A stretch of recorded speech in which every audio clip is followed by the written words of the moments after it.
Hi everyone, let's talk about the conditions affecting slope processes. So over here I have five. Let's talk about climate first. So if you watch my last video on weathering, you know that tropical or humid areas, you have more chemical weathering because higher temperatures and more rainfall. This leads to a more rounded slopes because you have more even weathering all throughout. Whereas arid areas, you have more physical weathering because you don't have high temperatures to provide chemical reactions. So your slopes are more jagged and straight and pointy because it's breaking off rather than actually just evenly weathering down. For geology, I have three things over here: faults, angle of dip, and volcanicity. They all create an area of weakness. Faults, why? Because they're essentially cracks, and when you have cracks, they're not joined together anymore. And if you get water in it or if you get something, it will just slip past the fault.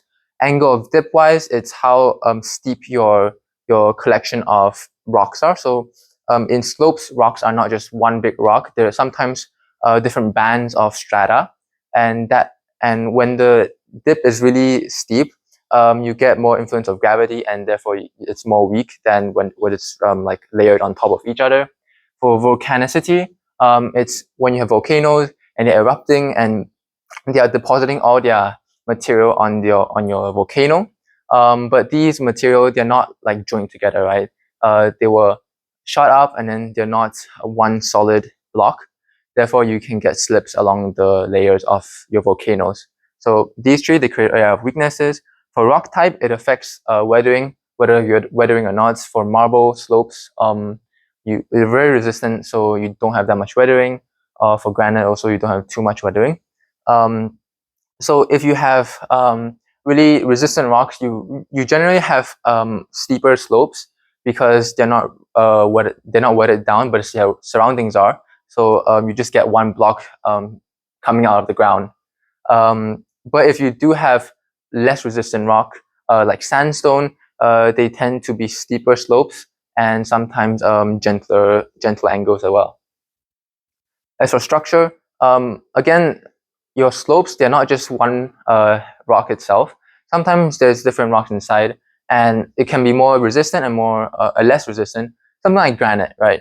Granite, you have quartz which are resistant, and you also have feldspars which are susceptible to hydrolysis. What this means is you get your hydrolysis occurring, which weathers away your feldspars, which compromises the stability of the granite, compromises the stability of the quartz and stuff, and that leads to differential weathering, differential erosion as well, because due to rainfall and stuff, sometimes you get dislodging materials. So if you get this differential stuff, some areas might be weak, some areas might be strong, but overall the stability of it weakens. You get undercutting, and your whole slope will collapse. As for soil regolith, regolith is just if you can, I didn't put it here, over here. It's just a loose material, unconsolidated material on top of your underlying rock, and soil can be considered a regolith. And there's two different categorization: coarse soils or coarse regolith. So they have large pores between them. This means they have less ability to hold water because there's less suction of water, there's less capillary water. Whereas more fine soils like a clay, they're really fine, really small. So a lot of surface area, a lot of suction through through capillary water, and therefore more ability to hold water. If you have more ability to hold water, so you have more water, you get more mass, and water is kind of like a lubricant, and therefore you get more likely to get mass movements with fine soils or regolith. Aspect-wise, it creates asymmetric valleys, or you can look over here.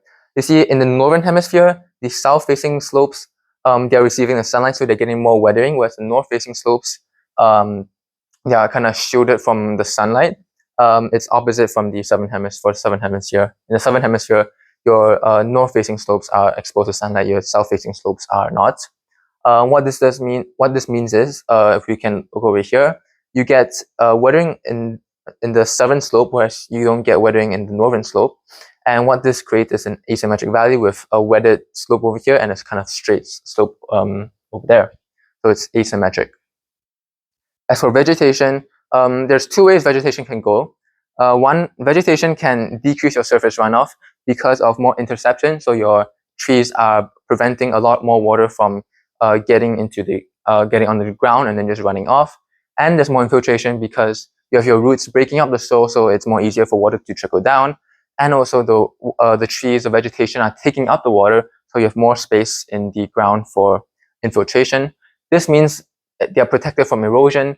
And if you look up here, if they're protected from erosion, then you have less movement of your regolith. However, vegetation can also cause a buildup of soil behind trees. So when you have runoff of your material, sometimes they'll get stuck behind your vegetation. This leads to a deeper regolith. As you can see here, they're building up behind the trees.